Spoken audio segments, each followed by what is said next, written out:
अच्छा, अब राना एहसान अफजल साहब, आपने तीनों एक्सपर्ट्स की बात सुनी। अब आपसे तो सवाल ये है ना, क्योंकि आप तो गवर्नमेंट को रिप्रेजेंट कर रहे हैं, कि ये जो महंगाई के ख़िलाफ़ जो आवाम का शोर है, आपको यकीनन पता है, आप वोट लेके आए हैं, ये जो महंगाई का मामला है ये इसी तरीके से चलता रहेगा, मज़ीद महंगाई होगी या कभी कोई रिलीफ भी मिलेगा पाकिस्तान के आम आदमी को?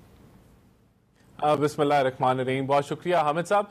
देखें, एक साल पहले हम इस मुल्क की डिफॉल्ट की बातें कर रहे थे और एक साल पहले आपने महंगाई की बात की, तो महंगाई जो है वो 38% पे मई की जो शरह थी वो 38% पे थी।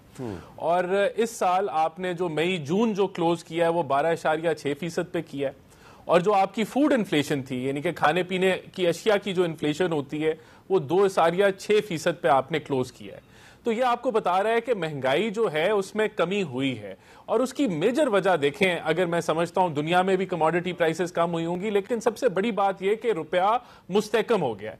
रुपया क्यों मुस्तहकम हो गया है? वो इसलिए मुस्तहकम हुआ है कि हमने स्टैंड बाय एग्रीमेंट किया। आपकी जो लायबिलिटीज हैं, अगले 4 सालों में आपने जो $100 अरब पे करना है आपने, वो IMF का ये जो हमने मुआहदा किया है उससे वो पॉसिबिलिटी ऑफ पेमेंट मैच्योर, यानी कि वो इंश्योर हो रही है। और आप आगे भी देखेंगे कि रुपया मुस्तहकम होगा। सबसे बड़ा टैक्स महंगाई का होता है, और महंगाई की बुनियादी, अगर रुपए को हम काबू ना कर पाते, इसकी डिवैल्यूएशन को, तो ये महंगाई जो है वो तबाहकुन होती। तो अल्हम्दुलिल्लाह, एक साल पहले हम डिफॉल्ट की बातें कर रहे थे, आज महंगाई आपके काबू में आ गई है। बिल्कुल बिजली महंगी हो रही है, पेट्रोल महंगा हो रहा है, लेकिन वो जो महंगाई आप 40% की देख रहे थे वो हमने पीछे छोड़ दी है। देखिए, उसके साथ आपकी बात हो रही थी कि आपके रिजर्व जो हैं $3.84 अरब पे स्टेट बैंक के पहुंच गए थे। आज पाकिस्तान के रिजर्व जो हैं वो $14.5 अरब पे, स्टेट बैंक के $9.5 अरब पे, जिसका मतलब है कि अब आप पास 2 महीने का इंपोर्ट कवर जो है वो अब एग्जिस्ट करता है। आप पहले हमारे नाकिदीन कहते थे कि रेमिटेंसेस इसलिए गिर रही हैं कि ओवरसी पाकिस्तानी का एतमाद नहीं है इस हुकूमत पे। आज आपने $30 अरब की रेमिटेंसेस भी कर ली, उससे ऊपर की कर ली। जून के अंदर खाली सिर्फ $3.2 अरब की रेमिटेंसेस हुई।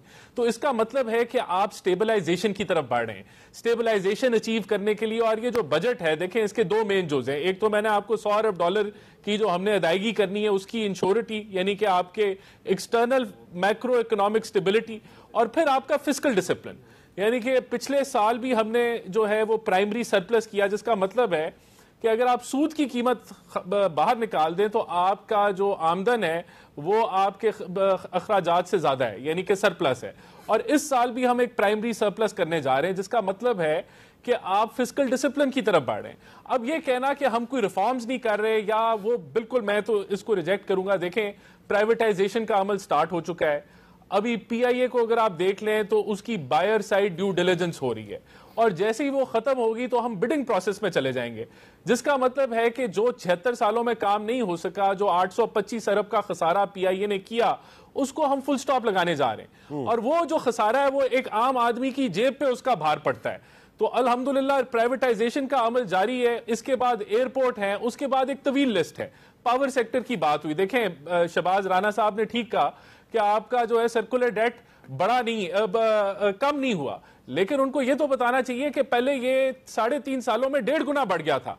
अब इसका जो बढ़ाव है वो हमने खत्म किया है, यानी कि आज आपका जो फ्लो की जो था ये सर्कुलर डेट का, चाहे वो बिजली का हो गैस का हो, तकरीबन थम चुका है। तो ये देखें, इसके लिए बड़ी पॉलिटिकल कॉस्ट हमने पे की है, और यही वो फिस्कल डिसिप्लिन है, यही वो मुआहदे हैं जो जिनकी वजह से मुआहदे हुए और हम आगे बढ़े। अब बात यह कि इस महंगाई बिल्कुल है, महंगाई आम आदमी की इनकम जो है वो उस तरीके से नहीं बढ़ी जिस तरह महंगाई बढ़ती रही है। हुकूमत को इस चीज का इदराक है, और हुकूमत इसी तरफ जो है तवज्जो दे के आगे बढ़ेगी। उसके अंदर हमने इस बजट में भी रिलीफ रखा है, चाहे वो बिस्प हो और दीगर प्रोग्राम हो, लेकिन हम समझते हैं हमने ग्रोथ भी करनी है। अब वो हमने IT से करनी है, वो हमने एग्रीकल्चर से करनी है, वो हमने SME सेक्टर को बढ़ावा देके करनी है, जिसके लिए एक मेरे ख्याल से इस दफा 40% हमने कहा है कि बैंकों ने सरमायाकारी जो है वो लोन जो है क्रेडिट गिविंग वो SME सेक्टर को करनी है। तो देखें, हमें हकीकत में रहना चाहिए ना, जो हकायक हैं। एक साल पहले हम डिफॉल्ट की बात कर रहे थे, आज हम स्टेबलाइज हो गए। अब हम इंशाल्लाह इसको मसले को बेहतरी की तरफ लेके जाएंगे। शहबाज राना साहब, एहसान अफजल खान साहब जो हैं वो कुछ कह रहे हैं जी कि हकायक पे भी बात होनी चाहिए। तो वो जो हकायक बयान किए उन्होंने, एक तो उन्होंने कहा कि जी 1 साल पहले ख़तरा था पाकिस्तान डिफ़ॉल्ट कर जाएगा, पाकिस्तान ने डिफ़ॉल्ट नहीं किया। और ये बात जो है ये आप मानते हैं नहीं मानते? दूसरी बात वो कह रहे हैं जी डॉलर को हमने स्टेबलाइज किया है, पहले डॉलर काबू में नहीं था, हमने डॉलर को भी काबू कर लिया है। और वो कह रहे हैं जी महंगाई भी कम हुई है। तो क्या आप उनसे इत्तेफाक नहीं करते? जी हामिद मीर साहब, मैं राना एहसान साहब की बड़ी इज्जत करता हूँ। बड़े मुश्किल जवाब है इनकी, इन हालात के अंदर आके वो इन चीज़ों को डिफेंड करते हैं। मैं 2-3 नंबर्स को ज़रा करेक्ट कर दूँ। जो एवरेज इन्फ्लेशन हामिद मीर साहब 2022-23 का माली साल था वो तकरीबन 30% थी। और इस साल जो जून में माली साल ख़त्म हुआ है वो एवरेज इन्फ्लेशन 23.4% है। 12% एनुअल रेट था जो जहाँ पे हमने ख़त्म किया है माली साल। पूरे साल का जो महंगाई की रफ्तार बढ़ने की थी वो 23.4% थी। और ये महंगाई कम नहीं हुई, जो 30% पिछले साल कीमतें बढ़ी थी उसके ओवर एंड अबव 23.5% कीमतें और बढ़ी हैं। ये है मुकम्मल हकाइक, नंबर 1। नंबर 2, राना एहसान साहब ने फरमाया कि जो सेकुलर डेट है वो 2 गुना 3 गुना हो गया 2-3 साल पहले, अब हमने आके उसको रोक दिया। ये भी पूरी कहानी नहीं है। पूरी कहानी ये है कि जब PMLN की गवर्नमेंट ख़त्म हुई और PTA की गवर्नमेंट आनी थी तो PMLN की गवर्नमेंट के आखिरी साल में बिजली कीमतों में इजाफा होना था, जिस तरह अभी जुलाई में हुआ है। इन्होंने वो इजाफा पास ऑन नहीं किया क्योंकि इनका पॉलिटिकल फैसला था, ये इलेक्शन में जा रहे थे, जिसकी वजह से हर साल जो 600-700-800 अरब रुपया आवाम के ऊपर इजाफी बोझ डाल के सेकुलर डेट को कम किया जाता था, वो साल नहीं हुआ। और PTA की गवर्नमेंट जब 2018 की बात उसने भी टाइम लिया तो उसमें ये आप 2018 की बात करो, ये इन्होंने, मैं 2018 की बात कर रहा हूँ, सियासी फैसला किया कि कीमत ना बढ़ा के।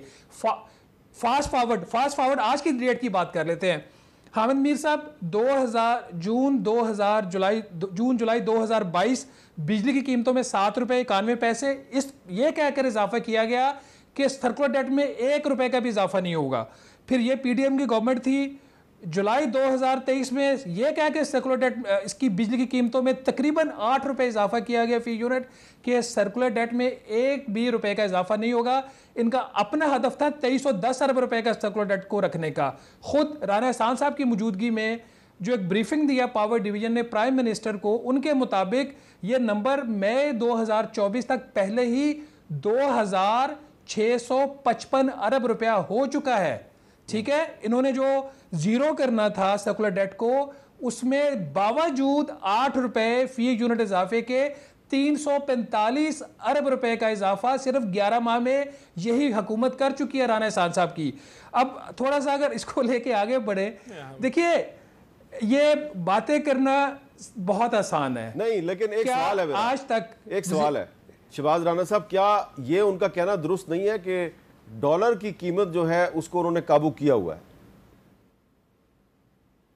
ये बिल्कुल ठीक बात है। ये पूरा क्रेडिट जाता है इंटेलिजेंस एजेंसीज को और स्टेट बैंक ऑफ पाकिस्तान को, जिन्होंने डॉलर को काबू करके रखा हुआ है। ठीक है, मैं इनको बिल्कुल इस चीज का क्रेडिट देता हूं, जिन्होंने ड्यू काम किया है उनको क्रेडिट देना चाहिए।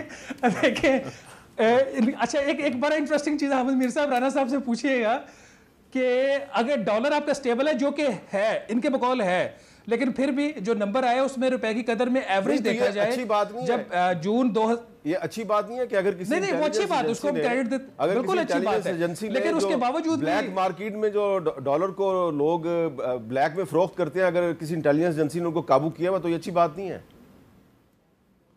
मैं इसको अप्रिशिएट करता हूं, अपनी राइटिंग्स में भी हामिद मीर साहब कर चुका हूं। अच्छा, अब इसमें एक और सवाल बड़ा इंटरेस्टिंग पैदा होता है जो राना साहब को जवाब देना चाहिए। और IMF का जब मिशन पाकिस्तान है तो उन्होंने ये सवाल IMF ने पूछा था पाकिस्तान से कि आप ये बताइए कि जब आपका रुपया स्टेबल है डॉलर के मुकाबले में, तो बिजली की कीमतों में ये जो फ्यूल प्राइस एडजस्टमेंट की मद में इजाफा हो रहा है, ये क्यों हो रहा है? ये इनसे जरा पूछे। अच्छा, बहुत बड़ा फैक्टर जो पाकिस्तान में मैं अभी उनसे पूछता हूं, कीमतें बढ़ती उसमें ये भी होता है। मैं अभी उनसे पूछता हूं, लेकिन डॉक्टर अपना फरूख सलीम साहब ये बताइए कि क्या आप ये क्रेडिट देंगे शहबाज शरीफ साहब की हुकूमत को कि इन्होंने पाकिस्तान को डिफॉल्ट से बचाया है और इन्होंने डॉलर को काबू में रखा हुआ है? जी, हकीकतन जो ज़मीनी हकीकत है वो उसी पीरियड के दौरान जो है वो डिफ़ॉल्ट में पाकिस्तान नहीं गया। जो डॉलर की कीमत को मुस्तहकम रखने का मामला है वो मैं समझता हूँ कि मसनूई तरीके से रखा गया। उसमें इंटेलिजेंस एजेंसीज का रोल तो बहुत कम है। क्योंकि ओपन मार्केट जो है, जिसको हम ओपन मार्केट कहते हैं, वो बहुत छोटी है।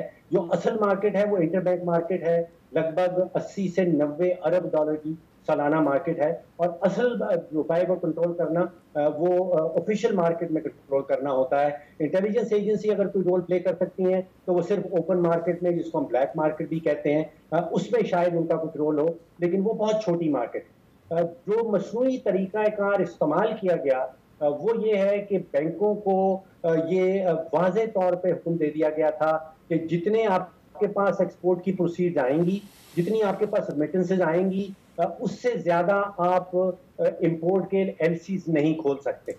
तो ये जो जमीनी हकीकत है, वाकई में 280 रुपए का अगर डॉलर था लास्ट ईयर, वो आज भी तकरीबन उतने का है। लेकिन मेरा खदशा ये है कि जैसे ही ये मसनूई जो तरीक़ाकार है इसको हटाया जाएगा और इंपोर्ट को खोला जाएगा, जो कि IMF की हमेशा से डिमांड रहती है, तो फिर रुपया दोबारा से प्रेशर में आ जाएगा।